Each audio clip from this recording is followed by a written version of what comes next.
Hello everyone, welcome to arts study में DG. Arts study में DG में आपका बहुत बहुत स्वागत है। As you know that we have started political science series of class 6। This is the second lecture of chapter 4 that is key elements of a democratic government. तो democratic government का key elements क्या क्या है उसका ये हमारा दूसरा lecture है। इससे पहले इस चैप्टर में हम लोगों ने एक लेक्चर कर रखा है। अगर आपने पिछले लेक्चर को नहीं देखा है तो डिस्क्रिप्शन में आपको प्लेलिस्ट का लिंक मिल जाएगा, वहाँ से आप पिछले लेक्चर को तो एक्सेस कर ही सकते हैं, उसके साथ साथ और भी सारे लेक्चर्स को एक्सेस कर सकते हैं। अगर आपको हमारे लेक्चर्स की पीडीएफ चाहिए तो डिस्क्रिप्शन में आपको टेलीग्राम चैनल का लिंक मिल जाएगा, वहाँ से आप सारे लेक्चर्स के पीडीएफ को ले सकते हैं। अब पिछले लेक्चर में हम लोगों ने साउथ अफ्रीका का एक केस स्टडी किया था, कैसे साउथ अफ्रीका में अपार्थाइड लॉ पे वहाँ का सरकार चला करता था। बाद में जो है नेल्सन मंडेला आए, काफ़ी ज़्यादा स्ट्रगल किए हुए लोग, और उसके बाद फाइनली वहाँ पे डेमोक्रेसी आ गया जहाँ पे सारे लोगों को बराबर का दर्जा दे दिया गया। अब let us now try to understand what a democratic government means to all of us. तो अब हम लोग समझने का ये कोशिश करेंगे कि आखिर एक प्रजातांत्रिक सरकार हम लोगों के लिए क्या समझ, मतलब एक तरह से हम लोगों के अंदर क्या समझ होता है उसको लेकर के, उसका क्या महत्व है हम लोगों के लिए, उसका क्या मायने हैं, ठीक है, प्रजातांत्रिक सरकार का। तो अब हम लोग पहला पॉइंट इसमें देखेंगे पार्टिसिपेशन, यानी कि उसमें सम्मिलित होना, एक तरह से भागीदारी होना। तो why do we have regular election, तो हम लोगों के यहाँ बार बार रेगुलर इलेक्शन क्यों होता है। तो you have already read in the previous chapter that people make the decisions in a democracy. अब पिछले चैप्टर में हम लोग ये पढ़ चुके हैं कि डेमोक्रेसी में, यानी कि प्रजातंत्र में, जो भी डिसीजन होता है वो प्रजा के द्वारा लिया जाता है। Through voting in elections people elect leaders to represent them. अब जो इलेक्शन में वोटिंग होता है तो उसमें जो लोग चुने जाते हैं तो वो एक तरह से उनको रिप्रेजेंट करते हैं, जनता को रिप्रेजेंट करते हैं। यानी कि एग्जांपल देखिए कि जैसे एक सीएम को चुनना है तो पहले हम लोग डायरेक्ट सीएम को नहीं चुनते हैं, हम लोग एमएलए को चुनते हैं, यानी कि विधायक को चुनते हैं। और वो विधायक लोग, सारे जो विधायक चुने जाते हैं वो लोग विधानसभा में जा कर के अपना सीएम चुनते हैं। तो हम लोग जिसको रिप्रेजेंट किए वो हमको रिप्रेजेंट करेंगे कहाँ पे, विधानसभा में। इसी को बोलते हैं representative government. These representatives take decision on behalf of the people। तो ये जो रिप्रेजेंटेटिव चुन करके जाते हैं वो लोगों के बिहाफ में, यानी कि हम लोगों के बिहाफ में, जो जनता वोट देती है उसके बिहाफ में उनको रिप्रेजेंट करते हैं। In doing so it is assumed that they will keep in mind the voices and interest of the people. तो ऐसा करने में, यानी कि लोगों को जब वो रिप्रेजेंट करते हैं तो उनको इस बात का ध्यान रखना होता है कि वो लोगों के बात को माने, लोगों के हित में काम करे। अगर कोई विधायक कोई बात अगर असेंबली में बोल रहा है जा कर के, तो वो अपने क्षेत्र के लोगों के बात को आगे रखेगा, रिप्रेजेंट करेगा एक तरह से। और जो लोगों का क्या इंटरेस्ट है, लोग वहाँ के क्या चाहते हैं अपने भलाई में या जो भी हो, तो उसको ले जा करके वो आगे रखेगा। तो हम लोगों का वो क्या हुआ, एक तरह से रिप्रेजेंटेटिव हुआ। हम लोग अब इतने सारे लोग हैं, जनता इतनी सारी होती है, वो सब तो जा नहीं सकते हैं सीएम के पास, तो कोई एक आदमी को भेजा जाता है, उसी को क्या बोलते हैं हम लोग, अपना representative. All governments are elected for fixed period and in India this period is 5 year. सारे जो गवर्नमेंट होते हैं डेमोक्रेटिक, जितने भी गवर्नमेंट होते हैं, सब एक फिक्स्ड पीरियड के लिए चुने जाते हैं। और इंडिया में जो सरकार होती है, डेमोक्रेसी होती है, वहाँ पे 5 साल के लिए चुना जाता है, यानी कि एक बार जो चुन लिया गया वो 5 साल तक शासन करेगा।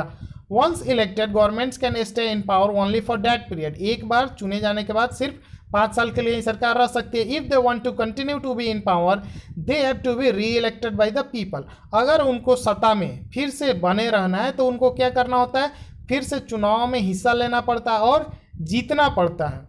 This is a moment when people can sense their power in a democracy. और यही वो क्षण होता है जब एक रिप्रेजेंटेटिव दोबारा चुनाव लड़ने आता है, उसी समय जो है जनता अपना पावर दिखाती है। यानी कि असली डेमोक्रेसी का जो पावर है उसी टाइम लोगों को फील आता है। कैसे, अगर किसी ने एक विधायक को चुन करके आगे भेजा, अगर वो विधायक उनके बातों को, उनके इंटरेस्ट को आगे नहीं रख रहा है, उनको ठीक से रिप्रेजेंट नहीं कर रहा है, तो 5 साल बाद जब री इलेक्शन होगा तो लोग उसको क्या कर सकते हैं, हटा सकते हैं और उसके जगह पे दूसरे को अपना रिप्रेजेंटेटिव चुन सकते हैं। यही डेमोक्रेसी का सबसे बड़ा पावर दिखता है जो कॉमन लोगों के अंदर होता है। In this way the power of the government get limited by regular election. और इस तरह से जो सरकार होती है तो सरकार के पास पावर तो काफ़ी है, लेकिन उस पावर पे एक लिमिट लग गया है रेगुलर इलेक्शन करवा करके। यानी कि रेगुलर इलेक्शन जो होता है वो सरकार के पर एक तरह से अंकुश लगा करके रखता है। अगर रेगुलर इलेक्शन नहीं होगा तो सरकार तो अपने मनमाना करने लगेगी, उसको तो डर ही नहीं रहेगा कि हाँ उसका सत्ता चला जाएगा, उसको जो मन करेगा वही करेगा। तो ये इलेक्शन ही एक ऐसा प्रोसेस होता है जिसके थ्रू जो है सरकार थोड़ी सी डरती है, लिमिट में रहती है, अपने पावर को लिमिट में रखती है। ठीक है, अगर वो कुछ भी गड़बड़ करेगी तो 5 साल बाद उसका सत्ता चला जाएगा, यानी कि सरकार से वो चली जाएगी। अदर वेज ऑफ पार्टिसिपेटिंग, अब दूसरा क्या क्या तरीका है सरकार में अपना डेमोक्रेसी में भागीदारी बनने का या शामिल होने का।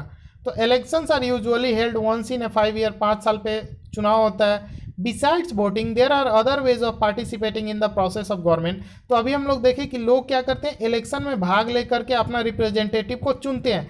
इसके अलावा और भी तरीका है जिससे लोग क्या कर सकते हैं, सरकार जो बनने की प्रक्रिया है उसमें शामिल हो सकते हैं।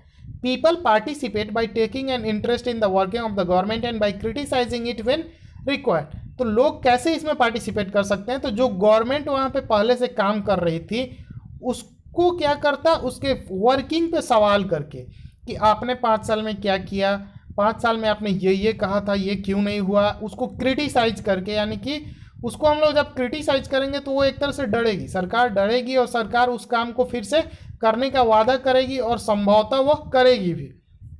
तो लोग जो है एक तरह से भागीदारी इसमें इस तरीके से ले सकते हैं, कैसे, गवर्नमेंट को क्रिटिसाइज करके या उसके वर्किंग पे इंटरेस्ट लेकर के कि क्या काम सरकार कर रही है या नहीं कर रही है, इन सब चीज़ों में अपना इंटरेस्ट लेकर के। In August 2005 when a particular government increase the money people had to pay for electricity, people express their disapproval very sharply. तो 2005 के अगस्त की बात है कि गवर्नमेंट ने डिसाइड किया कि इलेक्ट्रिसिटी बिल जो लोग देते हैं तो उस इलेक्ट्रिसिटी बिल के अमाउंट को क्या किया जाए, बढ़ा दिया जाए, यानी कि लोगों को अब ज़्यादा पैसा देना पड़ता।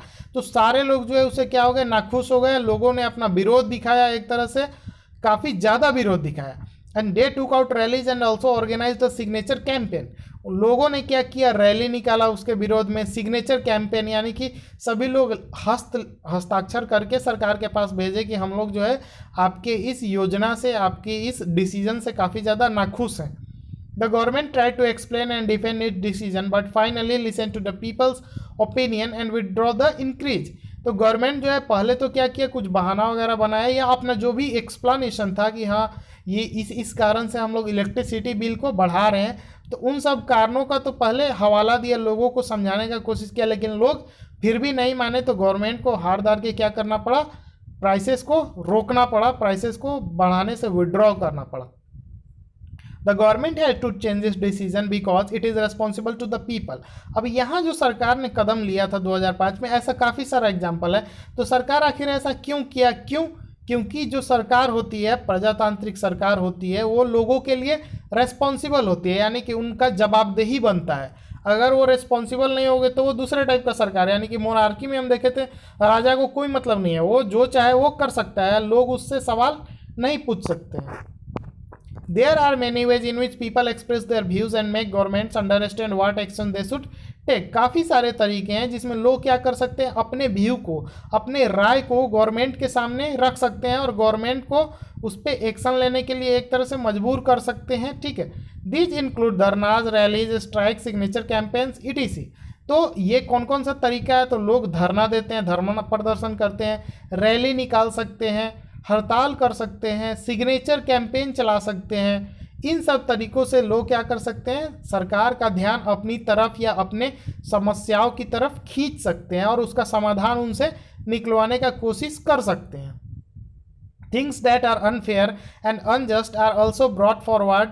Newspapers, magazines and TV also plays a role in discussing government issues and responsibility. तो जो भी अनफेयर चीज़ है, यानी कि जो भी गड़बड़ियाँ हो रही हैं, कुछ अनजस्ट यानी कि जो नहीं होना चाहिए वैसा कुछ हो रहा है, तो लोग क्या करते हैं, बढ़ चढ़ के आगे आते हैं और सरकार को इस तरफ अपना ध्यान खींचते हैं। और इन सब कामों में न्यूज़पेपर, मैगजीन, TV भी काफ़ी इम्पोर्टेंट रोल प्ले करता है। इन सब चीज़ों को, जैसे मीडिया हाउसेस को बोला जाता है 4th pillar of the democracy, यानी कि आज जो प्रजातांत्रिक सरकार है, अगर न्यूज़पेपर, मीडिया वगैरह को हटा दिया जाए तो सरकार का पावर जो है काफ़ी ज़्यादा बढ़ जाएगा। वो सरकार जो है लोगों के साथ काफ़ी अत्याचार करना शुरू कर देगा अगर एक पिलर जो है ये डेमोक्रेसी का, इसको हटा दिया जाए। तो यहाँ पे आप फिगर में देख सकते हैं कैसे लोग कोई रैली या प्रोटेस्ट कर रहे हैं। While it is true that a democracy allows people to participate, it is also true that not all sections of people are actually able to do so. तो ये तो सही बात है कि डेमोक्रेसी जो है लोगों को उसमें पार्टिसिपेट यानी कि शामिल होने के लिए या भागीदार बनने के लिए अलाउ करता है, लेकिन बहुत सारे लोग जो हैं इसमें शामिल नहीं हो पाते हैं डेमोक्रेसी में, या डेमोक्रेटिक गवर्नमेंट जो चल रही है उसमें डायरेक्टली शामिल नहीं हो पाते हैं. So another way for people to participate is by organizing themselves into social movement that seek to challenge the government and its functioning. तो एक और तरीका है लोगों को कि क्या करने के लिए, तो प्रजातांत्रिक सरकार में सम्मिलित होने का एक और तरीका है जिसमें लोग क्या कर सकते हैं, एक जगह एकत्रित होकर के एक सामाजिक आंदोलन कर सकते हैं, एक सामाजिक मूवमेंट चला सकते हैं और गवर्नमेंट के फंक्शनिंग को चैलेंज कर सकते हैं. सरकार जो कर रही है, जो कार्यपद्धति है सरकार का, उसको क्या कर सकती है, एक तरह से चैलेंज कर सकती है.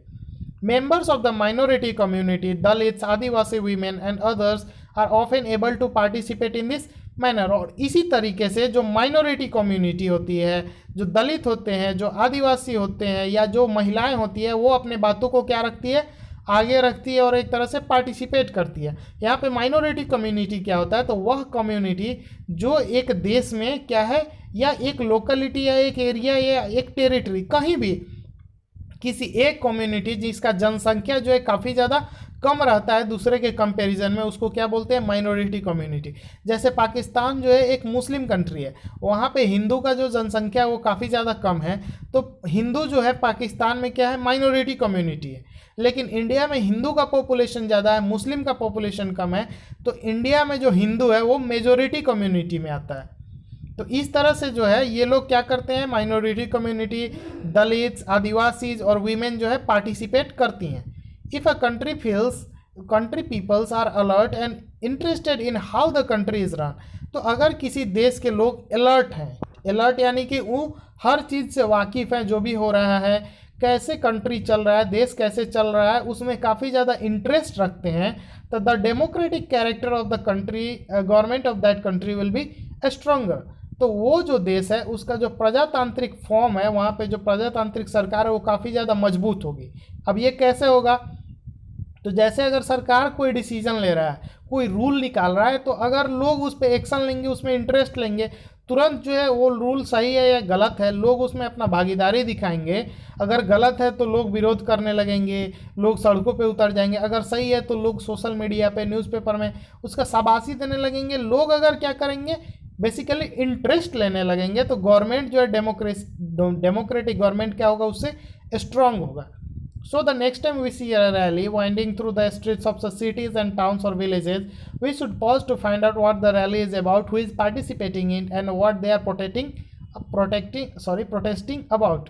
तो अगर आपके आसपास में, अगर इस अगले बार से, आप 6th क्लास में अभी तो बच्चे हैं, तो अगली बार से जब कभी भी आपको रैली दिखने को मिले आपके गली में या अगल बगल में, तो आप उस रैली में से किसी एक को रोकिए, उससे पूछिए कि ये रैली उन्होंने क्यों निकाला है. अगर आपको लगे कि वो जो रीज़न वैलिड है तो आप उसमें शामिल होइए, उसको एक तरह से सपोर्ट कीजिए. This will help to give us a sense of how our government work. और इस तरीके से जो है एक सेंस डेवलप होगा, हमारा सरकार जो है कैसे चलता है. तो इस लेक्चर में इतना ही. Thank you for watching. Stay tuned with us.